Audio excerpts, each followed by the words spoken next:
एक अय्याश राजा था। वो इतना धूर्त था कि नगर में किसी भी खूबसूरत महिला या लड़की को देख लेता तो अपने रुतबे के दम पर उसे हासिल कर लेता। एक बार राजा ने अपने लड़के के जन्म दिवस पर एक बहुत बड़े उत्सव का आयोजन किया, जिसमें नगर के सभी लोग पधारे। राजा का सबसे खास मंत्री भी अपनी पत्नी सहित राजा के यहाँ उत्सव में शामिल होने पहुंचा। जब राजा ने मंत्री की पत्नी को देखा तो राजा उसे देखता ही रह गया। राजा ने आज तक इतनी सुंदर स्त्री नहीं देखी थी। उत्सव खत्म हुआ, सभी अपने घरों को लौट गए, पर राजा का सुख चैन छिन चुका था। उसे रह रहकर बस मंत्री की स्त्री के ही विचार आ रहे थे। उस रात राजा सो भी न सका। उसने पूरी रात करवटें बदलते और मंत्री पत्नी को हासिल करने की तरह तरह की योजनाओं को सोचते हुए ही बीता दी। आखिर राजा को एक युक्ति सूझी। सुबह होते ही उसने बुलावा भेजकर मंत्री को अपने पास बुलवा लिया और एक पत्र देकर कहा, ये फला फला राज्य में लेकर जाना है। मंत्री ने कहा, ठीक है महाराज। घर जाकर पत्नी को बता। राजा के इरादों से अनजान मंत्री निकल लिया गंतव्य की ओर। मंत्री की पत्नी को हासिल करने के लिए उतावले राजा का तो एक एक पल सदियों के बराबर जा रहा था। जब उसे पक्का विश्वास हो गया कि मंत्री सफर पर जा चुका है तो राजा भी इत्र वगैरह लगा चल दिया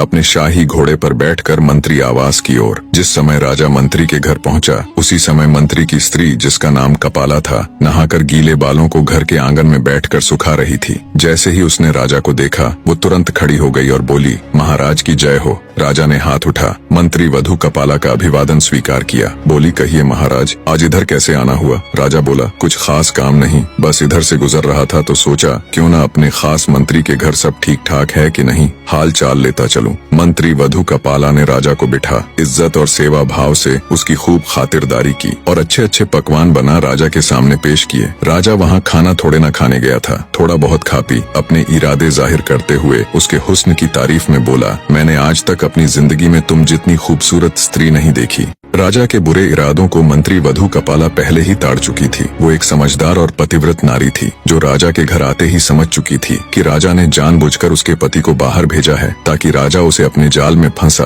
अपने बुरे इरादों को अंजाम दे सके। कपाला बोली, महाराज एक बात बताए, शेर जंगल का राजा होता है क्या? जंगल के राजा को ये शोभा देता है कि वो झूठन खाए और गंदगी में मुंह मारता फिरे? जब एक न्याय देने वाला ही अन्याय करने लग जाए तो प्रजा कहाँ जाएगी? महाराज, आपको ये बिल्कुल शोभा नहीं देता कि आप अपने मंत्री की स्त्री से ऐसी बातें करें। मंत्री वधु कपाला के मुख से ऐसी समझदारी और आंख खोल देने वाली बातें सुनकर राजा खुद पर बहुत शर्मिंदा हुआ। उसे अब बहुत अफसोस हो रहा था। उधर मंत्री कुछ दूर ही चला था, तभी उसे ख्याल आया कि राजा का दिया हुआ पत्र तो घर ही भूल आया है। उसने तुरंत अपना घोड़ा मोड़ा और घर की तरफ दौड़ा दिया। मंत्री जब घर पहुंचा और घर के बाहर राजा का घोड़ा देखा तो उसके पैरों नीचे से जमीन निकल गई। उसे सारा माजरा समझते देर न लगी। मंत्री की पत्नी राजा के साथ रंगरेलियां मना रही है। यही सोच सोचकर मंत्री के खून का पानी बनते देर न लगी। फिर भी मंत्री खून का कड़वा घूंट पी गया और चुपचाप जाकर वो पत्र उठाया और बिना किसी की नजरों में आए, बिना किसी से कुछ कहे सुने घर से निकल गया और राजा की बताई जगह पर वो पत्र पहुंचा दिया। पत्र पहुंचाकर जब मंत्री राजा के सामने हाजिर हुआ तो राजा ने बहुत सारे हीरे जवाहरात इनाम के तौर पर मंत्री को दिए। मंत्री ने वो सारे हीरे जवाहरात ज्यों के त्यों अपनी पत्नी को दिए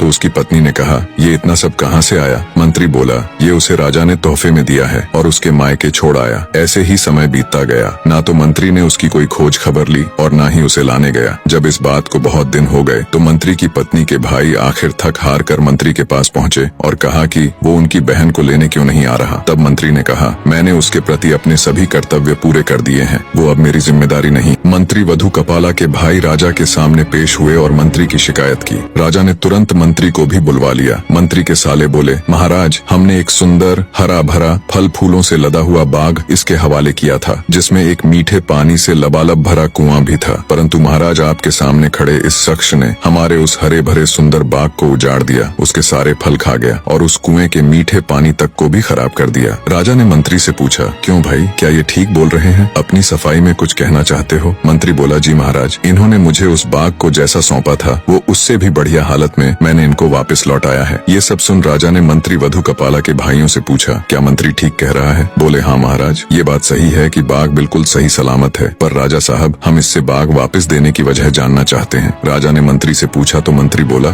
महाराज, बाग वापस करने की वजह ईर्ष्या या नफरत नहीं है। दरअसल एक दिन जब मैं बाग में आया तो मैंने शेर के पंजों के निशान देखे तो मुझे डर हुआ कि कहीं शेर मुझे भी ना खा जाए। बस इसी बात के डर से मैंने बाग में जाना बंद कर दिया। राजा सबकी बात बड़े ध्यान से सुन रहा था। वो सिंहासन से खड़ा हुआ और बोला, मंत्री साहब, अपने बाग में बेखौफ बिना किसी डर भय के चले जाओ। इसमें कोई शक नहीं कि शेर तुम्हारे बाग की तरफ गया था, लेकिन वो शेर ना तो तुम्हारे बाग में कोई असर छोड़ सका और ना ही बाग का कोई पत्ता तोड़ सका, ना ही कोई फल खा सका। वो शेर तुम्हारे बाग में थोड़ी देर रहा, फिर मायूस होकर लौट गया। राजा बोला, कसम उस ऊपर वाले की, मैंने तुम्हारे बाग के चारों तरफ लगी मजबूत दीवार जैसी पहले कभी नहीं देखी। उसके बाद मंत्री सीधा अपनी ससुराल गया और पत्नी कपाला को ले आया। सारा माजरा बिना मंत्री वधू की इज्जत उछाले सुलझ गया और दरबार में बैठे किसी भी व्यक्ति को कुछ समझ नहीं आया। ऐसी ही और कहानियों के लिए चैनल सब्सक्राइब कर चैनल पर बने रहे। आप सबका तहे दिल से धन्यवाद।